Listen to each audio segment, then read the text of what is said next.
Hello, ayan mga kaibigan, ano ba yung mga dapat natin tatandaan kapag bibiyahe tayo ng motor para hindi tayo mahuli? Lalo ngayong August 2025 kasi nga po sabi nga nila is nationwide na yung gagawin nilang panguhuli o crackdown nila sa mga hindi po nagpaparehistro ng motor at sa mga motor na bumiyahe na may mga violation tulad ng side mirror. Dapat po meron tayong side mirror. Dapat din, bukas yung ating headlight. Kasama din po sa mga chinecheck yan mga kaibigan na bukas dapat ang ating headlight. Yung gulong natin, dapat po hindi siya pudpod or hindi siya manipis na sa tingin daw ng LTO ay unsafe nang gamitin. Dapat meron tayong plaka, temporary plate man yan or register plate.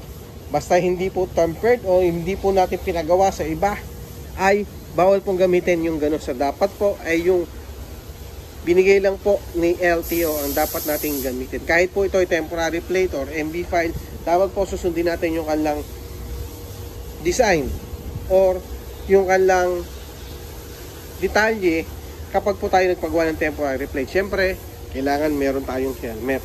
Wag natin kakalimutan na magsuot at gumamit ng helmet. At syempre, ang pinaka-importante sa lahat, dapat hindi po expired ang ating OR, ang ating CR, at ang ating driver's license. Alam nyo ba mga kaibigan na kung sakasakali na mahuli kayo, magkakaiba po ang violation yan kung talagang susundin at maghihigpit po sila si LTO. Una, halimbawa, unregistered ang motor mo, 10,000 hanggang 12,000 po ang violation yan. Wala kang side mirror, may penalty po yan.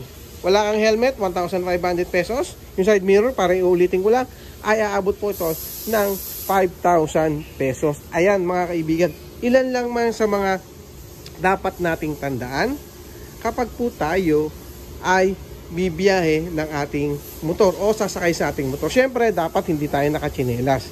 Bawal pong gumamit ng nakachinelas. Ngayon, yung Crocs, paminsan-minsan po ay pinapayagan ng iba. Basta yung strap po ay nasa likod lang. And then, yung ibang chinelas is bawal na po yan. Hanggat maaari po ay closed shoes para hindi po tayo matikitan at magkaroon ng violation. Yung isang kaibigan natin, nahuli po, ang gamit niya ay parang Crocs. So, nagmulta siya at nagbayad siya ng 1,048 pesos. Ang nakahuli sa kanya ay siyempre LTO. Kaya mabigat po yung naging violation niya. Okay, so paalala ko lang ulit sa inyo mga kaibigan natin at mga tropa natin dyan. Ngayong August, yung crackdown na sinasabi nga ni LTO na maghihigpit sila sa mga motorista. Yan, sa lahat ng motor na bumibiyahe sa kalsada, sa public road, kapag hindi po kayo sumunod sa batas at nahuli kayo, natikitan kayo, yun po ang mabigat dyan. Magkakaroon tayo ng penalty, hindi ka na makakakuha ng 10 years na validity ng iyong driver's license at magmumulta ka pa. Inulit ko, ang unregistered, aabot siya ng 12,000 pesos. Okay? So, ingat po tayo mga kaibigan sa pagbiyahe. Huwag kakalimutan, magdala ng mga dokumento. Dapat po, walang depektibo yung ating motorsiklo. Baka mamaya mahigpit si LTO at tayo ay mahuli at matikitan pa.